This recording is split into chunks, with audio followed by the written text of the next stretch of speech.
good afternoon, Sovereign of the Seas. This is your cruise director, Keith. And did you know this is day 12 of our revitalization project? Keep up the great work, be safe, and have a wonderful afternoon on board the Sovereign of the Seas. Royal Caribbean International's Sovereign of the Seas was designed in the mid-'80s without balconies in any of the staterooms. But balconies have become necessary to compete in the cruise ship industry. So the Hotworks team is installing 61 of them to deck 10. Most cruise ships are built with 60% balconies, and this one has 0. We don't have a lot of balconies, but at least we have something. I managed the installation of what we call the mock-up cabin, which is where we did one of these to see how it actually would look, to see if we liked the design and everything. And that went really smooth, so now it's just a matter of getting the contractors working hard. When are you going to start cutting? Just as soon as they get power. There's no power, huh? Nope. They're not using a torch? There's some, well, some places they are using the torch. Power outage is killing my schedule. I can't do any of the jobs that we needed to get done today. The aft area is shut down, the balconies are shut down. And it wasn't planned, and nobody told us about it, so at least we could have been prepared for it. When I got on board right before we started the dry dock, it was like a high. And then you hit the dry dock fever period, where I've been kind of like, wow, we're not going to finish. We've got over that initial rush of, okay, we're started now, the shackles are off, we can get going, but the finish line is still a long way in sight. As we get a few days into the dry dock, we start to see this kind of like glazed look come over people's faces. There's no other way of describing it other than dry dock fever. The hardest part of dry dock is the living conditions. You work 12 hours a day and you go down your cabin, there's no water or you can't flush your toilet. No air conditioning, no toilets. Everyone's anxious to get the job done because they want to get back to their families. If they ran out of beer or cigarettes right now, there would probably be a mutiny. The Royal Caribbean has decided to do this in 3 weeks, which, in our opinion, you need about 6 weeks. They have so much to do. Everything's apart. I have no clue how they're going to get this done. We are a little behind, and that worries me a lot because you don't have the time to recuperate. Throughout the project, it frequently feels like we're not going to get everything together on time. We can't pull this off. How are we going to pull this off? Historically within Royal Caribbean, the Windjammer projects seem to be the ones that have caused most of the problems. We built to the wrong drawings, so we had to somehow get this to fit. When we brought everything down, and that causes it to stress. We start having cracks in the welds. About 25% of the structure is cracked. The DNV is the classification society that approves structural issues. They want us to open up 2 seams to relieve the pressure. The timeline is so tight of getting this in and getting it complete, we're going to be probably completing going right into the end of the dry dock. We're pushing our guys 16 to 18 hours a day. And there's no other alternative than kill yourself to get it done, basically.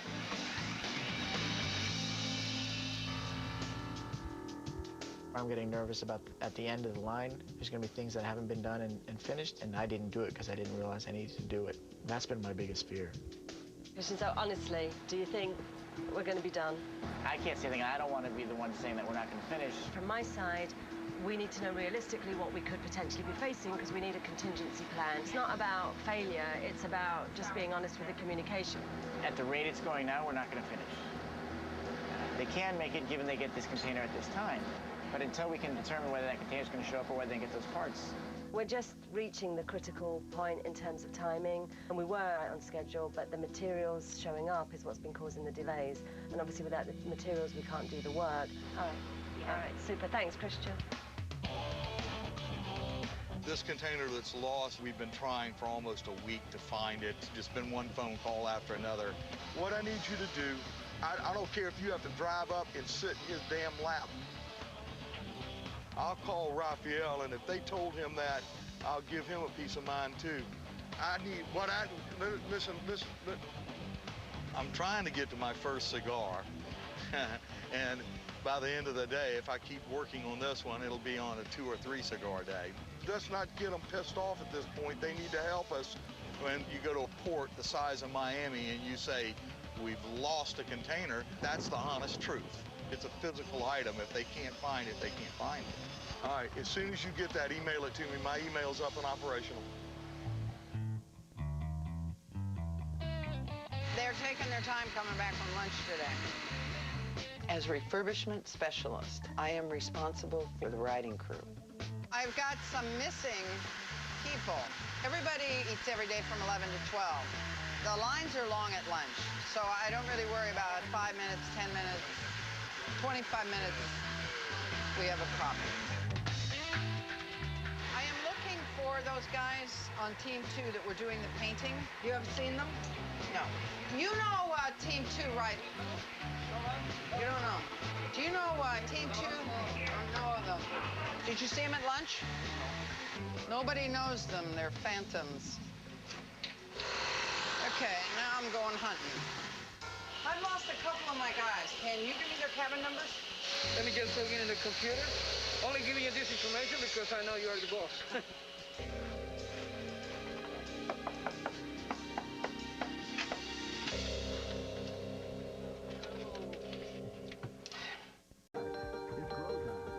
The early adrenaline rush of getting started is over, as the project team now faces fatigue and stress. Suzanne Nelson has been searching the ship, trying to find some workers who didn't show up after their lunch break.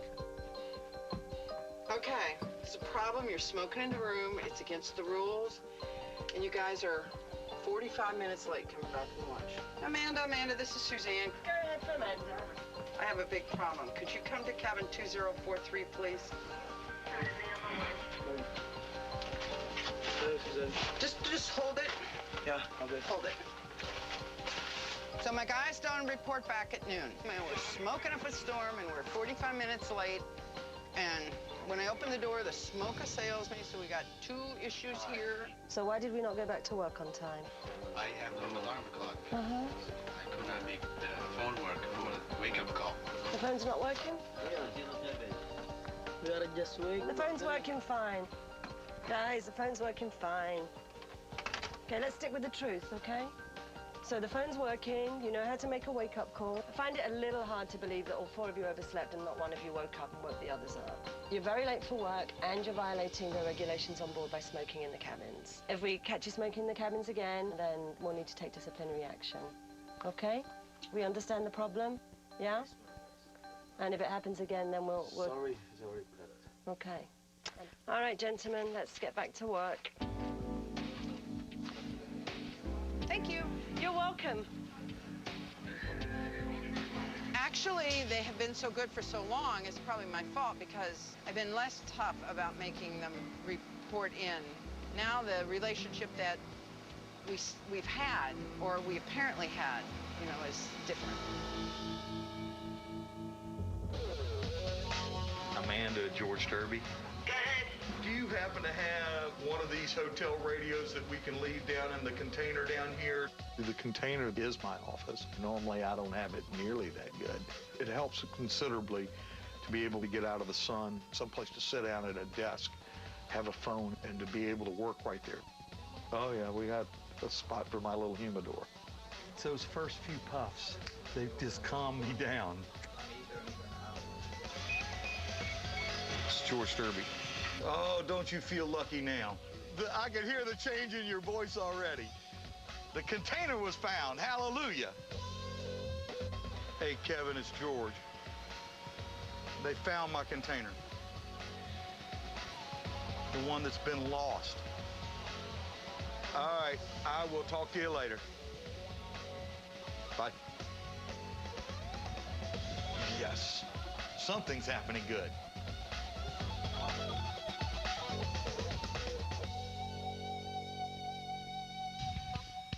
We've been looking at the schedule and we really need to push the balcony work. The material's here now. We need to get them finished with the hot work. We've had a lot of issues with safety and concern about fires. It's a high-risk environment because you have sparks and everything. So when that hot work is finished, it really relieves the stress from a safety aspect. The quicker we get hot work done, the better it is for everybody.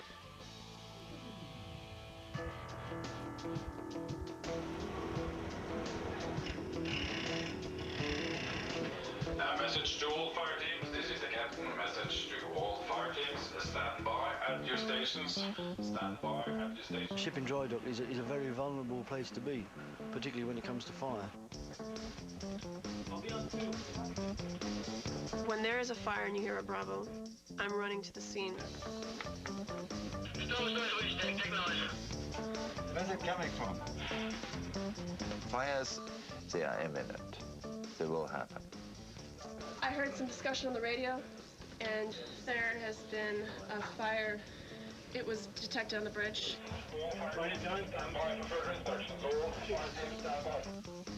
And then seconds, as you know, in this kind of situations, they are counting. It's not minutes, it's seconds. I've been in dry docks where I've seen ships gutted within 5–10 minutes. And it was one deck below the bridge, which is where we launched lifeboats, and that's where a piece of debris fell. It's a rag so far by the wingspan. Okay, we have established fires extinguished. Fires extinguished. But we have not established the cause of fire. We've not established why it's It's ventilation, Phil. There's no fire blanket. No, it's there. This is the fire blanket. I actually timed the last Bravo, which was less than 28 seconds. At least 4 senior officers were on the spot. Can you inform the captain? That's, to my opinion, a remarkable record. I ran from the pier to deck 11. So I'm just all adrenaline right now.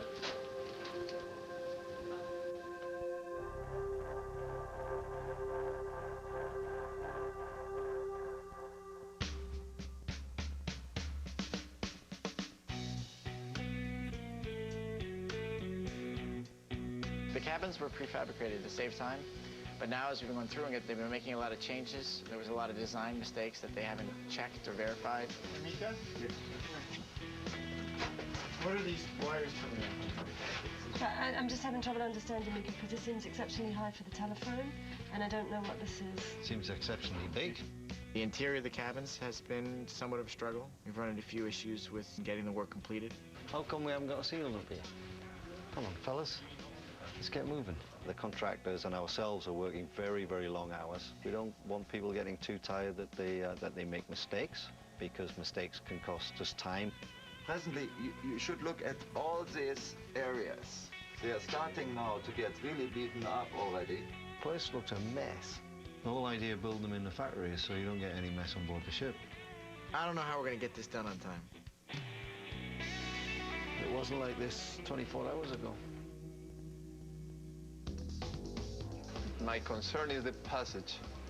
Can we put it here? We have a process that we go through with the contractor. Tell me if I'm asking for something possible. To darken this a little more towards the molding on that. So they have already a mind set in what we want. We are missing a little, this tiny edge in here, right? It looks very creamy here. Creamy, yeah. For some reason. That sample looks very good there. All this is very nice. It's very well integrated and it looks fine with the rail. The issue is that the fabrication of the 2 new showers is not what we had agreed. The proportion between the size of the glass and the framing looks fine, and the integration with this element came out very well. So, when I came earlier, they had one element coming from this point to this point. I measured and it was 1,950 millimeters. That is a huge problem for us because it's a liability issue. If we have anything lower than 2,050 millimeters and we have a passenger that hit that, like I would, we are liable for it. So definitely we have to figure out the structure in a way that we don't require this element at all. We cannot accept this. So now we have to come up with a solution that liability-wise is okay, more than anything else, passenger security-wise is okay, and aesthetically speaking would work. You can't get away without the cross rail at the top, Carlos. It'll still flex. Sorry about this whole issue, but We'll approve the drawings. Problems are on the rise, and the project team has only 9 days before passengers reboard the ship. Senior architect Carlos Reyes is taking issue with the building of the showers next to the jacuzzis. Sorry about this whole issue, but we gotta make it work right. We'll approve the drawings. We gotta make it work right anyway. One of the guys asked, who approved the drawings? So I didn't want to make a big deal, but I pulled their manager away. Dennis! And I told him that that structural element was not in the drawings. The drawings didn't show that element on top. You know, when you alter a specification of something, it has a domino effect. And the domino effect is that now, structurally speaking, it won't hold. We have to come with another solution. And I need to have this done the first day we have passengers here. How about if we do this? Now it clears more than 2010. We are altering the design, but it cannot look like it's an afterthought.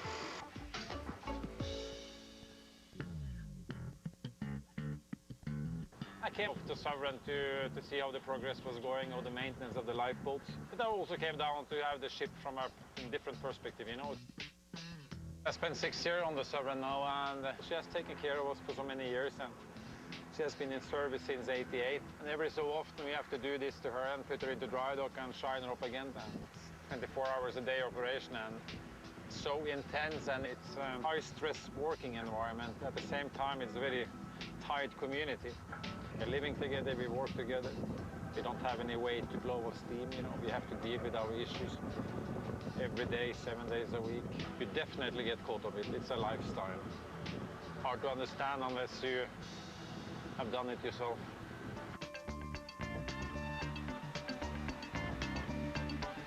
The Crown and Anchor logo used to be lit up by neon, but it has not been working for 5 years. The only way you're going to change out the lights is taking down the Crown and Anchor. Neon lasts for 5 years, that's it. We need to find another option. So if you're going to switch them on, LEDs will last about 100,000 hours, which we calculated about 20 years. Hey, nice. Our priority is to get these containers for all our carpeting that were delayed out of New York. We just now got them at a Freeport this morning, so we're working on those for today. It's very frustrating to be waiting for containers full of carpet. This was a shipment that got held up in customs in New York.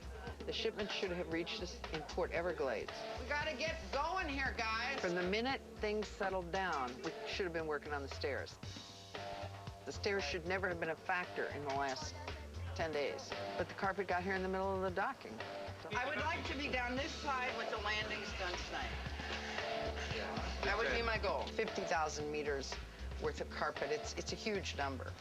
It's a little bit like, instead of carpeting a house, it's a little bit like carpeting a subdivision. It's beyond belief.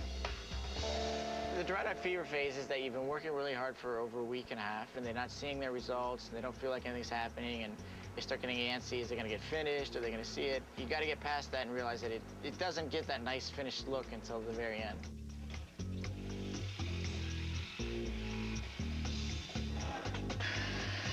Now our new ships, they have a state-of-the-art theater from any point of view. Seating, accommodation, service, lighting, sound. Our objective is to bring this one up to that level. So basically, this is what we achieved in the seating arrangement. We have about 40 more prime location seats versus what we had before. For us, what is most important is to give them the center unobstructed view. That's our goal. Let's bring the cushion. But do we have material for it? The banquette structure was too low. So when you sit, the handrail in front will be exactly at your eyes, and it was very uncomfortable. I thought we were going to put the booster in all of them. But you don't, it's not needed if you're too high on it. It is.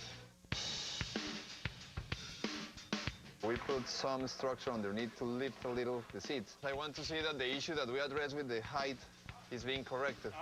I see perfect. I see the railing above this railing. It's amazing, but that much makes a huge difference. Yeah. Now you see it and you can see perfect. Okay, any issues people want to raise? No issues from last night, thank you. Good. Captain. Weather today is going to be cloudy. The wind down here, it can build up within a half an hour. We can have 40 miles here. It is unpredictable in the Bahamas of this time of the year. The wind might become very strong down here. In the later afternoons, you may get a lot of wind, and so we need to work as quickly as possible. It takes a pretty good amount of wind to stop this crane. It is computerized, and at some point, the wind will stop the crane. It'll just stop. The computer will not allow it to run. If we get really strong winds and we can't load containers, we can't load material, work will stop. A few contractors are getting a little bit worried about some of their materials, so it can be very frustrating for them. Tell George we're shutting it down. Shut the crane down. It's too windy.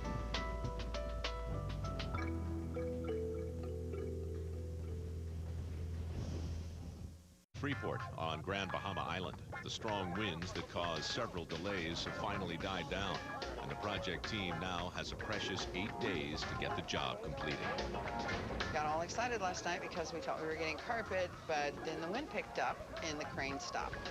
Just now they've started the heavy lifts. We're hoping to get some carpet. Are they setting it up or no? We're on 15-minute break. Break time. I'm all for it. We got rid of the wind, the weather's improved, so things are moving along quite nicely today. It's frustrating to wait for the materials. We were 9 days behind yesterday, now we're 10 days behind. It has a label on it. They said it was corridor, right? What does the corridor say? Corridor. We need to get started. Each stair has to be wrapped and the little metal strip attached to it, padding on the top. It takes some time. We need to get started. Well, a very good afternoon, Sovereign of the Seas. It is day 15 of dry dock. You guys are working hard. Things are looking good and getting there. So kick it into high gear, folks. You're all fabulous out there. I know you can do it. It's Groundhog Day. Every day seems to be the same, so it's the constant running around, and it's getting tiring now. For me, it's been 2.5 weeks, and I'm beat. It's a noisy, dusty, dirty environment. I was up till past 3 in the morning last night. I tried to sleep in, but then they started pounding with a jackhammer. Most of the guys, they've been in dry docks. They bring their little fans with them. They come prepared, you know? I've been to a few dry docks. They're nothing like this. I've had incidents where the hot water's been off. I go down to a tea machine and fill up a 5-gallon bucket with hot water and bring it to my cabin and take a sponge bath. It's very, very hard to be away for long periods of time from the people that you love. My girlfriend, she probably thinks I'm breaking up with her because I haven't talked to her in so long. I want to get home for Christmas. We're all working very, very long hours. People start to get tired, they can get a little fractious. Guys, don't keep bringing this carpet in here. That's something we don't need with our time frame out here. So the middle of the project is a key time for us. Today, my day is going to be mostly focused on the balcony work. We're starting to lay the plates down and everything, so we'll see what happens. So where's this plate going? Next to that one. Now, what are they using this chain there for? And then once it goes on, what do you have to do then? I think I'm up there a little bit too much pestering the balcony guys because I want them to finish. You went in the wrong way, huh? See? And then the next one has to come this way than that way. Correct. They'll figure it out. I take every problem as it's a huge problem. And that's just the lack of experience. I don't know which problems really need to be dealt with and which don't. So I've been taking them all just as seriously. They better figure it out or I'll go up there and show them. Relax, Christian. Go away from the ship for a couple of hours. I know, I need to get the hell out of here. They told me I need to relax and go have a beer and come back tomorrow, so we'll see what happens. All right. All righty. Finally got satellite TV. They were doing weather around the world, and there was this monstrous typhoon. Then it said it hit the northern part of the Philippines or was crossing it then and going on to Taiwan. So later in the afternoon, I asked him. The typhoon is big, even in Visayas region is affected. Some people died, I don't know how many. 1,000. Almost 1,000. People died. The strongest typhoon ever to hit the north of the Philippines. Strongest in recorded whatevers. And this has happened, or it's on its way? It's there now. Okay. And they are very apprehensive for information, weather information, news. Have they tried calling home, or you don't know? No. I don't think they've tried. Okay, because we can set it up. So just take one of them to an office, have them make a call and try and get some information from home. Would that help? Suzanne came to me today to tell me that there'd been a typhoon hit the Philippines and some of her team were really worried. So we're going to open up the phone lines so that they can call home and check on their families and see if everything's okay.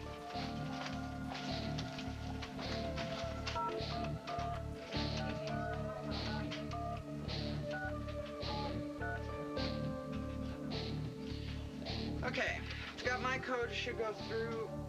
Now the big question.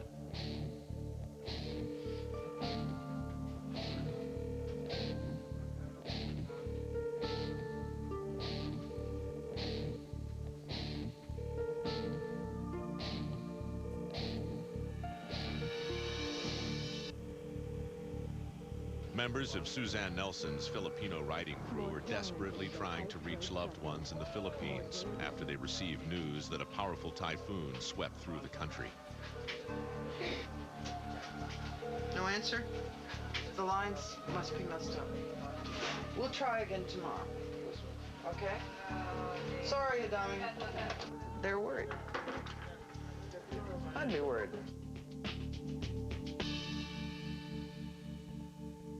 Some of the equipment that was fitted in Windjammer had to come out because it was too high, so we had to adjust the bases. So that's knocked us back a couple of hours today in that area.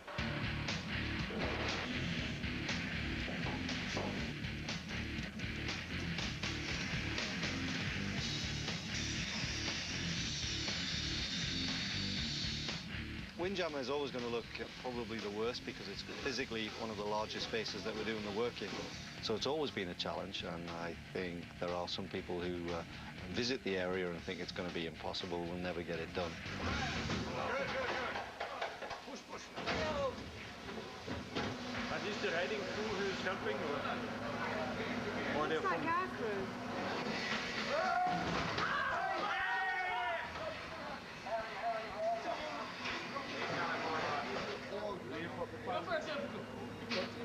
The buffer counter slipped, and one gentleman got his leg trapped and caused quite a bad cut to it.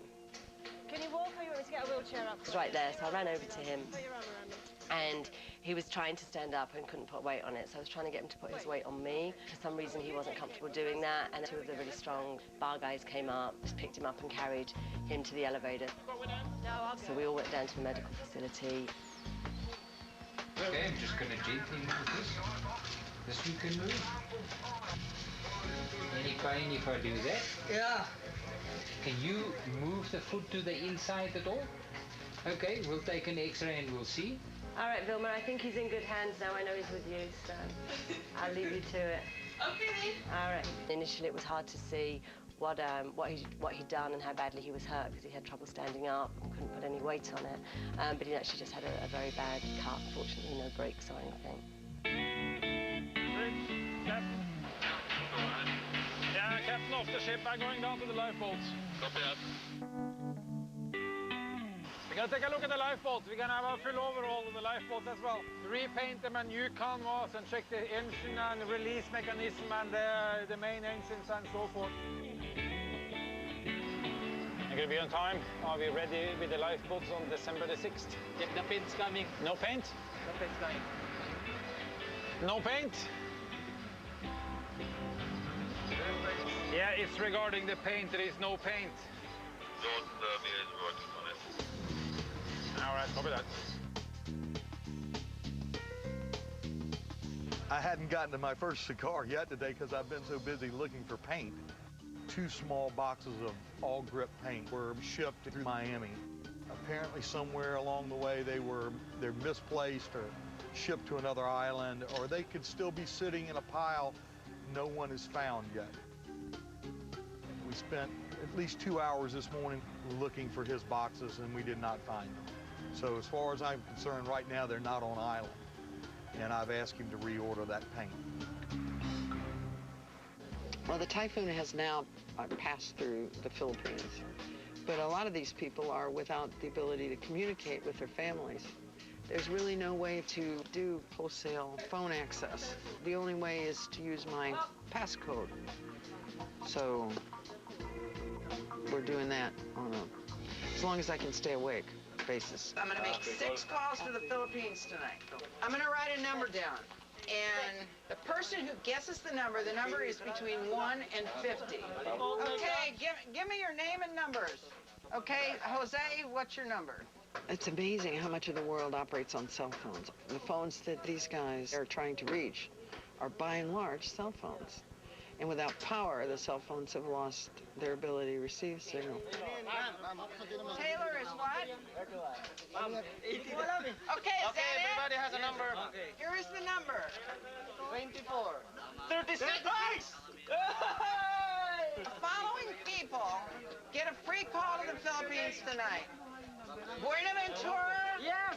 Taylor DeLog. Loretta. Mendoza. Barcia. Cabanes. Bondalian, Mendoza. Okay, guys, let's go make some calls.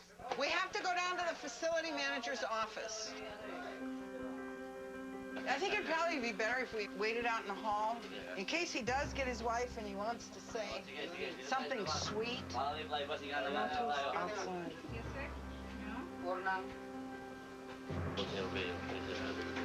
Thank you. Thank you, Mom. We got to keep it at about 6 or 7 minutes or I'll be asleep by the time all these calls are made. Okay.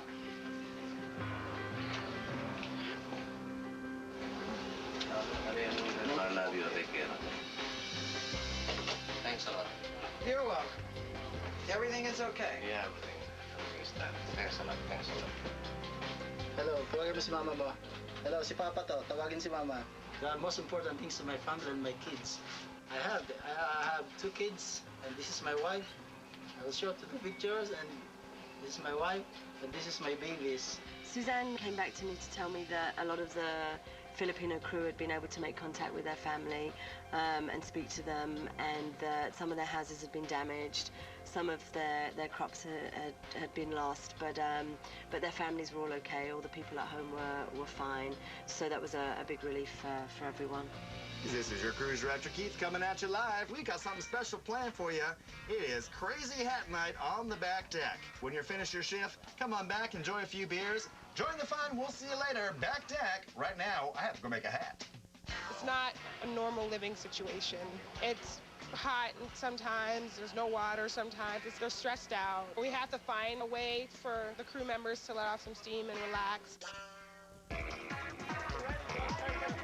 You know, you got to keep the spirits high or you're going to have a whole bunch of miserable people walk around, and you want your crew members to be happy.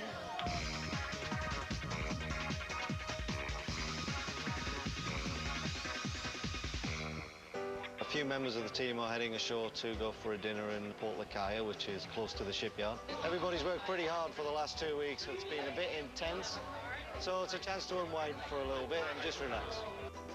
Tonight was really nice. It felt really good to get off the ship. It was nice that the whole team could get together and hang out and just pretend like we're normal people. We're not stuck on the ship all the time and not worried about all the issues and the stresses of the ship that affect us all night. And I got to see Amanda in a nice light. I realized that we had this connection that she just doesn't want to talk about. Yeah, it was like our first date. Yeah.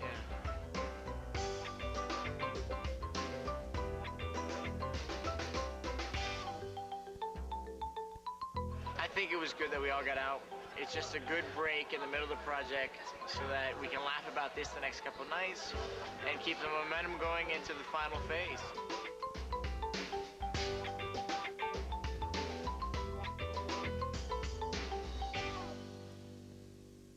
The project team hopes a night out on the town in Freeport, Bahamas has recharged their batteries and cured the ills of dry dock fever. Are we getting any containers on or what?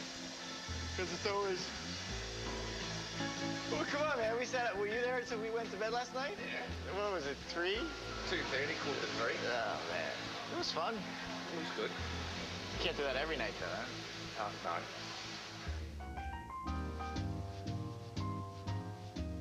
I think the piece itself came out very nice, and the woodwork very nice, but this, we have to do something.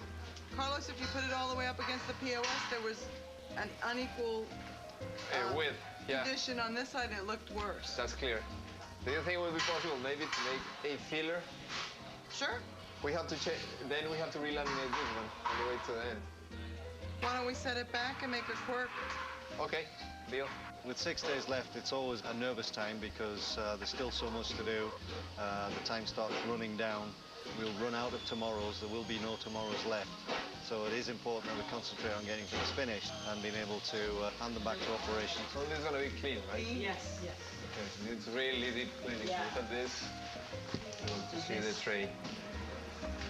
We should be able to take possession of some of the shops and give those back to our retail people.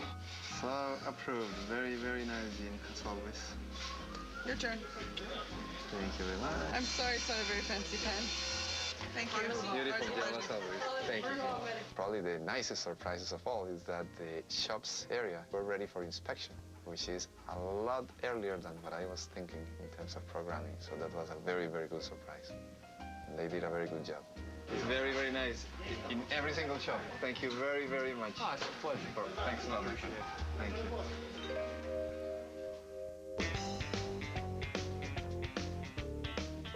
When we actually finally got to do the inspections of the new cabins on deck number 2, the inspections actually went very, very well.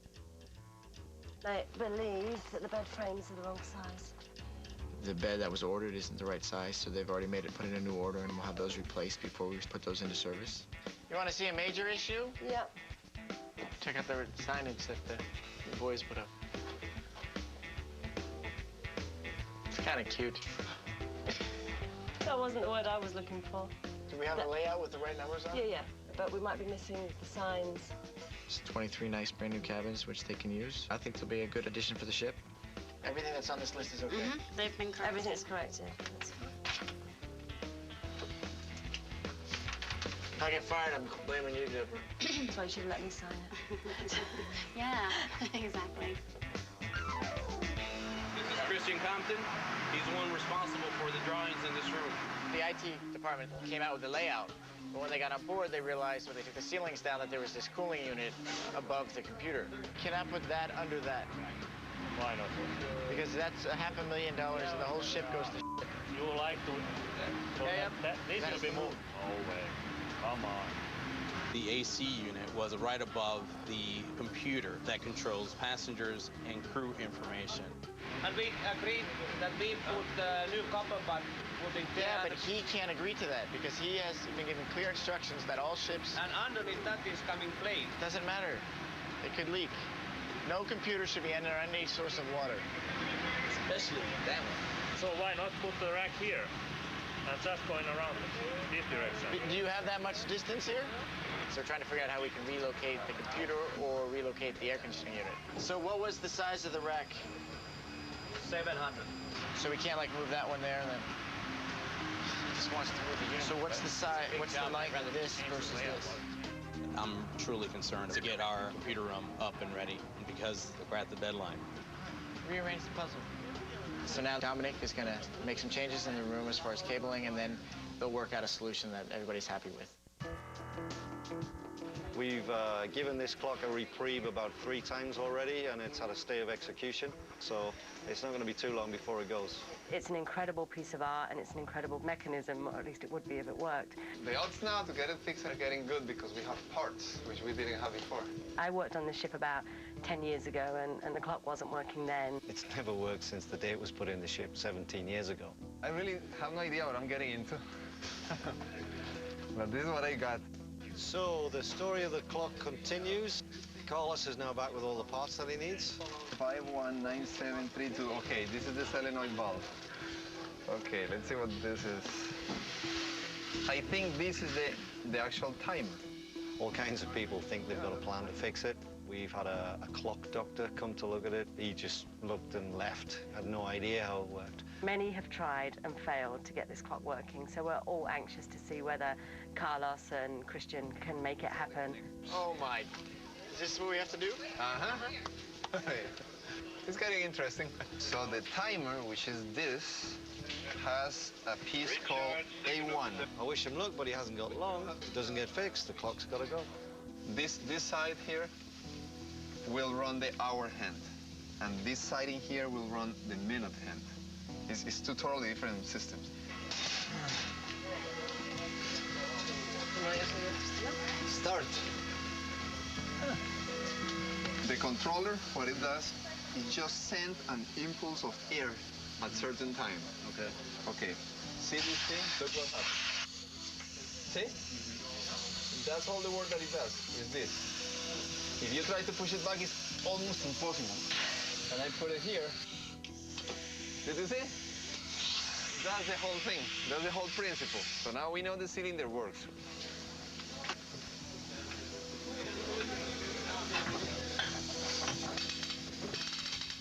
Okay, we have to all perfectly align in one point. Right there. So we have to count how many clicks it needs to do in one turn. Oh, no. Every 12 hours.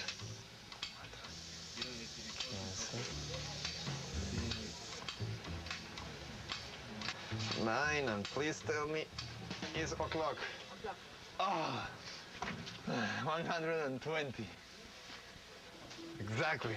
Okay, this one is 10 clicks per hour. So we have to set this thing to 10 per hour. It's got to get it fixed or get rid of it. Well, Kevin said to me, get a crane for 8 o'clock. If you don't get it, he's told you it's going to go. It's the rules. We're all behind you, Carlos. Absolutely. They are setting up the crane to take it out at 8 in the morning if it doesn't work.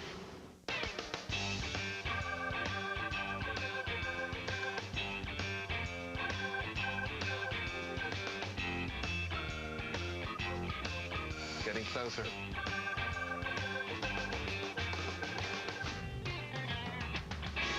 Can the clock be fixed on time? It's a bit of a metaphor for the project.